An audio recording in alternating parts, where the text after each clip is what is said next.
اور ہم نے پھر آج میں پھر بھی گزارش کروں گا کہ اہل سنت والجماعت کا جو عقیدہ ہے یہ بڑا مضبوط عقیدہ ہے. میں کہتا ہوں میں بڑا تنگ بھی ہوں ان سے, سنیوں سے. میں کھلا آدمی ہوں, میں کوئی ڈرتا نہیں ہوں کسی سے. زندگی موت اللہ کے ہاتھ ہے, اللہ کے ہاتھ ہے, کوئی نہیں مار سکتا. جب اس کا حکم ہوگا تو مریں گے, ہیں جی. تو اس لیے ڈر کوئی نہیں ہے, صرف یہ ہے کہ مجھے ان سے گلہ بھی بڑا ہے کہ یہ سمجھتے ہیں کہ ہمارے مسلک کی ترجمانی کی جائے تو ہماری ساری ان باتوں کو مان لیا جائے جن کا ہمارے پاس ثبوت نہیں ہے, اور ہم نے اپنی طرف سے گھڑ کر اس کو دین میں شامل کر لیا ہے. ان کو بھی مانو تب سنی ہو, یہ میں نہیں مانتا. ٹھیک ہے, چاہے بریلوی حضرات تنگ ہو, چاہے کوئی بھی تنگ ہو. کئی لوگ کہتے ہیں جناب تم اپنا مذہب بتاؤ کہ تم بریلوی ہو, دیوبندی ہو, شیعہ ہو, اہل قرآن ہو, تبلیغی ہو, کیا بلا ہو.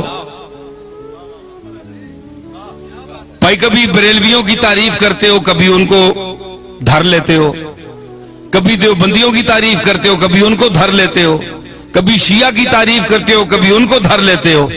تم یہ چکر کیا ہے, تم ہو کیا؟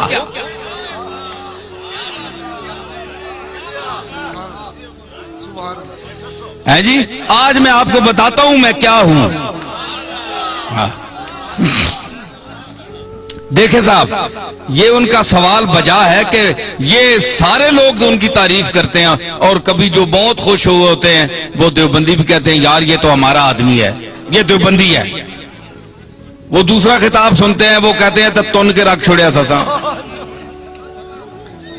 بریلوی کہتے ہیں جناب یہ ہمارا ہے, تو دوسرا خطاب سنتے ہیں اس میں کوئی ان کی بات ہوتی ہے, ان کو دھر لیتا ہوں, وہ کہتے ہیں یہ گیا, یہ تو کچھ بھی نہیں ہے, ہمارا تو نہیں ہے. شیعہ کہتے ہیں اہل بیت کی تعریف اس سے بڑھ کر کسی نے کی نہیں, کبھی ان کو بھی کوئی چٹکی لگا دی, وہ کہتے ہیں یار ہمیں بھی ہماری خبر بھی لے گیا.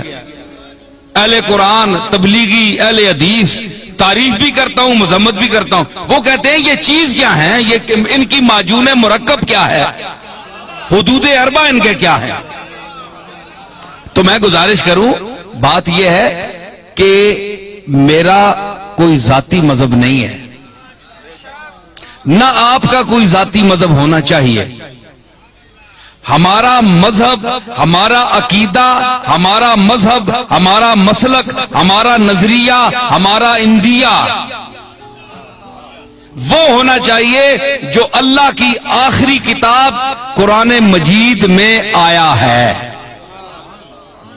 یا جناب محمد الرسول اللہ سے جو عقیدہ, جو طریقہ ثابت ہے وہ آپ کا اور میرا عقیدہ ہونا چاہیے. ٹھیک ہے نا, یہ مسلمان کی تعریف ہے.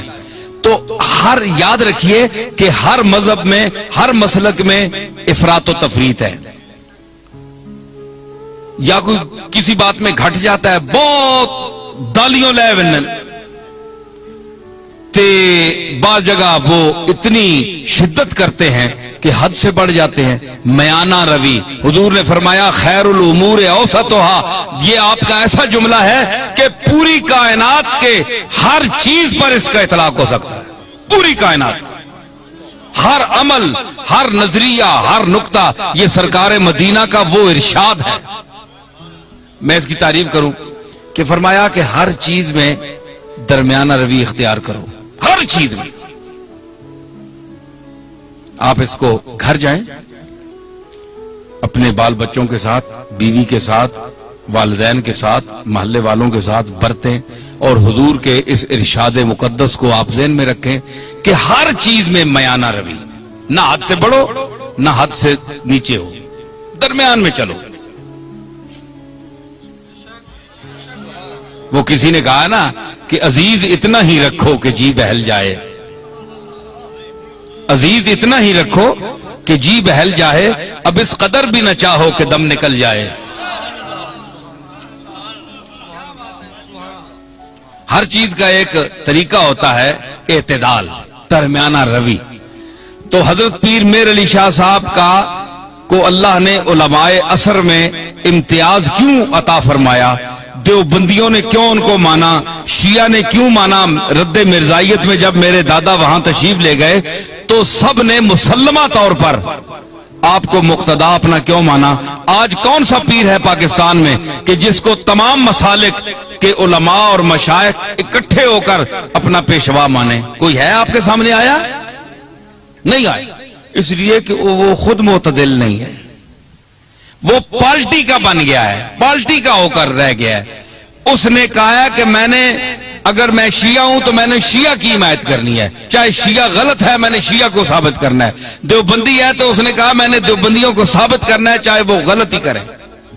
بریلوی ہیں ان کو میں نے ثابت کرنا ہے چاہے غلطی کہیں، میں نے ان کی تائید کرنی ہے۔ پیر میر علی شاہ صاحب میں یہ خوبی تھی کہ اللہ نے ان کو علم وافر کے ساتھ عقل سلیم بھی عطا کی تھی، اور وہ میانہ روی اور اعتدال حضور کے اس ارشاد کو سامنے رکھتے ہوئے کہ خیر الامور اوسطھا، کہ ہر چیز میں میانہ روی اختیار کرو، حدوں نہ ودو تے حدوں لو بھی نہیں، تھلے بھی نہ ہو جو اے تکو نا اے ترکڑی تول لینا، تولتے ہیں نا تے او جی وچ لوہا ہونا ہے اساں تکنا ہے دکاندار پئیے ایتھے بالکل جس لئے انجا آونجے نا سدھا اس ویلے تولا جو برابر ہونا، انصاف نہیں ترازو بچ ہے جی۔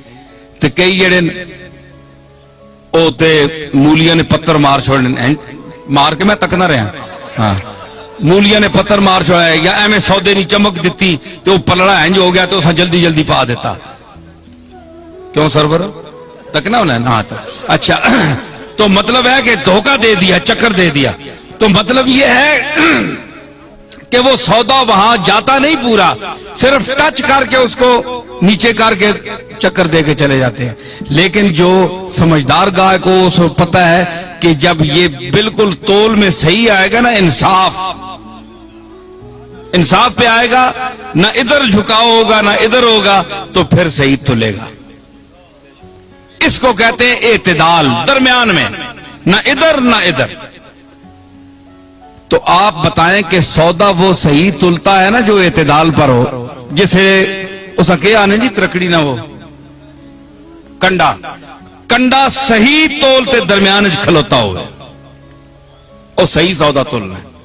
پیر میر علی شاہ صاحب کے میزان علم پر وہ کنڈا جو صحیح ہے اس پر ہر وہ سودا تلتا ہے، اور جو غلط ہو زائد ہو وہ ادھر ادھر ڈول بننا ہے، ختم ہو بننا ہے۔ لوگ آ رہے جناب پیر صاحب عجیب آدمی ہے، کسی کو انہوں نے کافر نہیں کہا، کسی کو مشرک نہیں کہا، کسی کے خلاف فتویٰ نہیں دیا، سب کو کہتے ہیں مسلمان ہیں، لیکن یہ ذرا ٹھیک کر لو، یہ ٹھیک کر لو، یہ غلط ہو تم، یہ غلط ہو، یہ ذرا ٹھیک ٹھاک کر لو، باقی تم ٹھیک ہو۔